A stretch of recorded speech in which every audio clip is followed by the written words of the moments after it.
Geram, balasan telat Gibran saat diminta jadi cawapres Prabowo dan dihasut keluar dari PDIP. Gibran nggak sopan. Ini anak aja, jangan mancing gitu, ayo.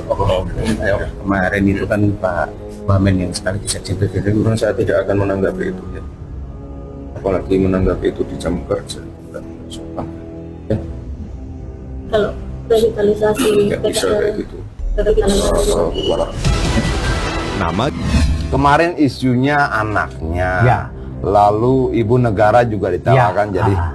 jadi cawapres katanya. Kemudian ada lagi isunya, rumorsnya Pak Presiden nanti mau dijadikan sebagai ketua umum partai dan sebagainya.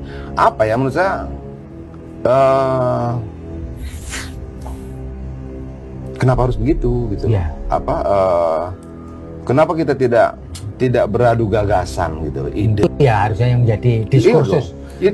Itu harusnya dikedepankan, bukan ngajak Gibran, ngajak ya gimana, maksudnya itu menurut saya kemunduran berpolitik loh. Ya. Mulai dari sebagai ketua umum Gerindra sampai Gibran itu akan dijadikan calon wakil presidennya.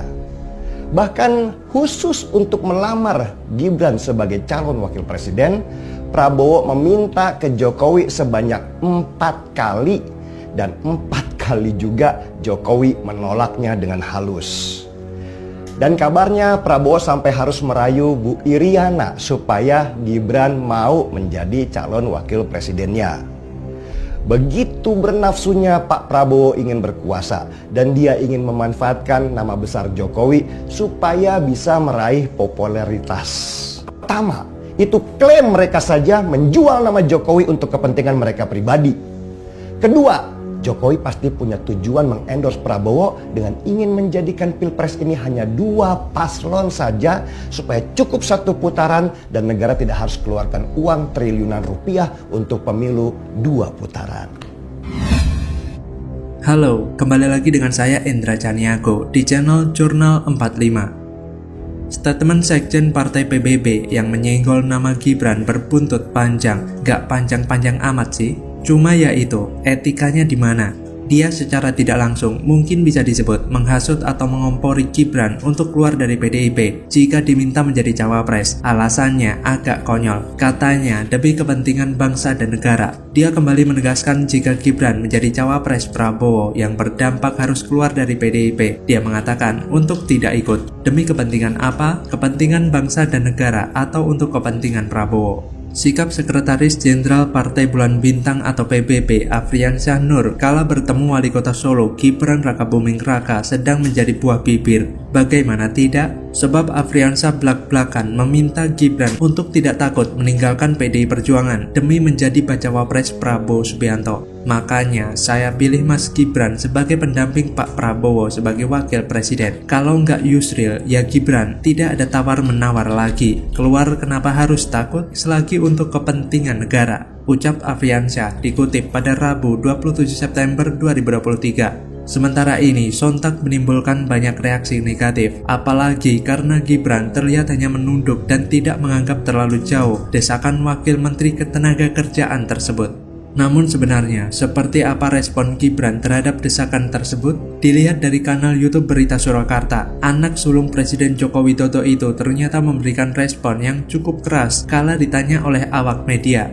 Gibran awalnya menekankan bahwa dirinya tidak mau membahas masalah politik saat masih jam kerja sebagai orang nomor 1 di Solo. Saya tidak akan menanggapi itu ya, apalagi menanggapi itu di jam kerja, itu nggak sopan ya, tegas Gibran. Namun pernyataan Gibran berikutnya lah yang diduga sebagai bentuk ketegasan dirinya menolak kala diminta keluar dari PDIP begitu saja. Enggak bisa kayak gitu, asal-asal keluar partai gitu, kata Gibran sebelum menanggapi pertanyaan lain yang diberikan oleh awak media. Gibran memang menjadi salah satu nama yang belakangan banyak diperbincangkan karena berpotensi menjadi cawapres. Namun diketahui pula Gibran saat ini masih berusia 35 tahun, sehingga belum memenuhi batas usia minimal cawapres, yaitu 40 tahun. Namun di sisi lain, regulasi ini juga sedang berusaha direvisi lewat gugatan ke Mahkamah Konstitusi. Gibran menjadi bahan gosip dan isu miring karena sedang ada gugatan ke MK terkait batas usia capres dan cawapres. Prabowo disebut paling menginginkan Gibran. Di saat Jokowi tegas menolak, maka Gibran semakin mempertegas penolakan itu. Gibran menegaskan tegak lurus dengan sikap PDIP terkait batas usia capres dan cawapres. PDIP telah menegaskan tak ingin ada perubahan batas usia itu. Terkait isu dia menjadi bakal cawapres Prabowo, Gibran mengatakan dirinya berbeda partai. Prabowo dan kelompoknya harus segera dihentikan dalam membuat narasi tak masuk akal ini. Lama-lama makin menggelikan. Orangnya sudah tidak mau. Tetap saja isu diembuskan bapak, anak, istri diseret dalam pusaran arus politik yang mereka lakukan. Orang kalau sudah tidak mau jangan dipaksa, lama-lama bisa risih juga. Ibarat ada orang menawarkan suatu produk, Anda tidak mau, Anda tidak tertarik, tapi penjualnya terus ngotot menawarkan. Anda menolak secara halus, tapi dia terus menawarkan, bahkan agak memaksa. Anda pasti jengkel kan? Kalau tidak mau ya tidak mau, jangan paksa beli.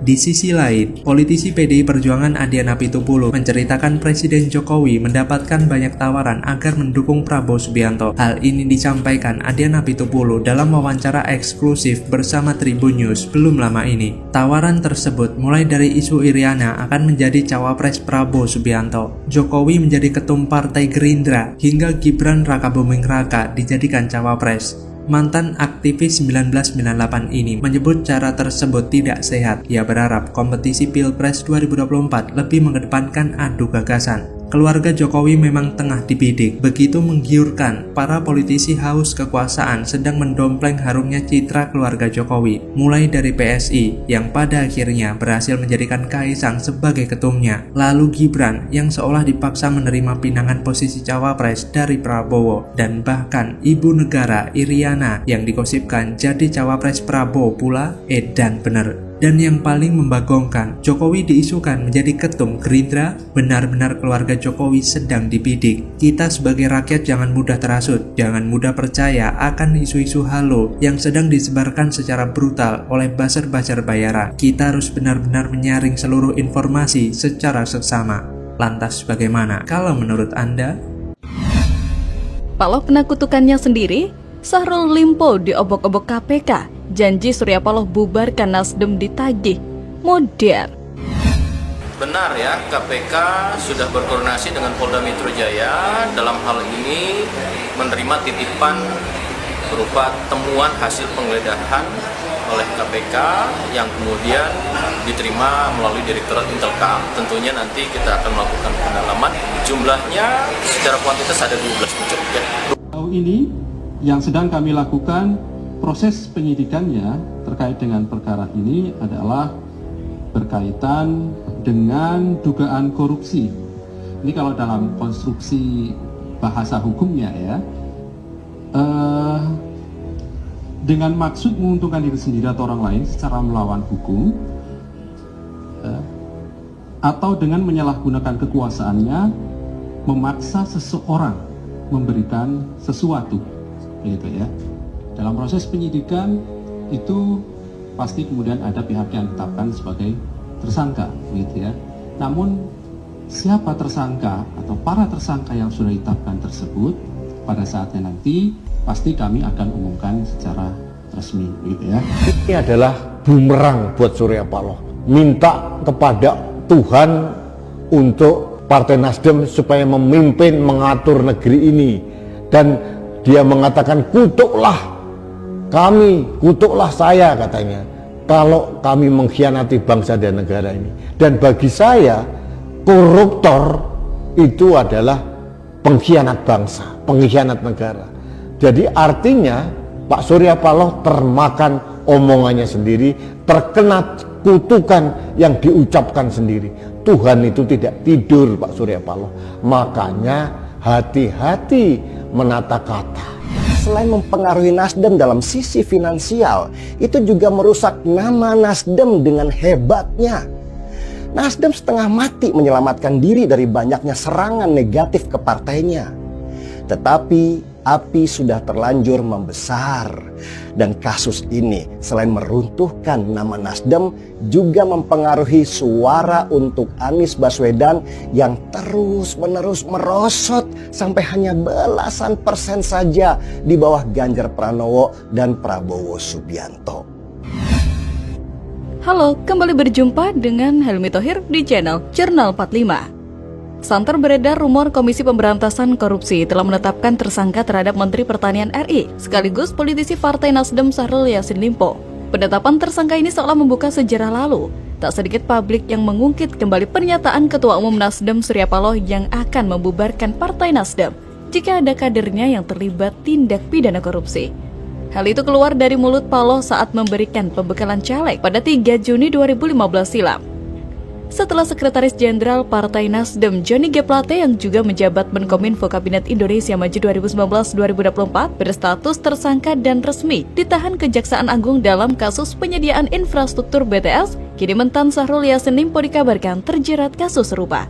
KPK menggeledah rumah dinas mentan Syahrul Yassin Limpo di Kompleks Widya Chandra 5 nomor 28, Kebayoran Baru, Jakarta Selatan, Kamis 28 September 2023. Syahrul juga sebelumnya sudah diperiksa KPK Senin 19 Juni 2023 lalu terkait penyelidikan kasus dugaan korupsi di Kementan, salah satunya menyangkut jual beli jabatan.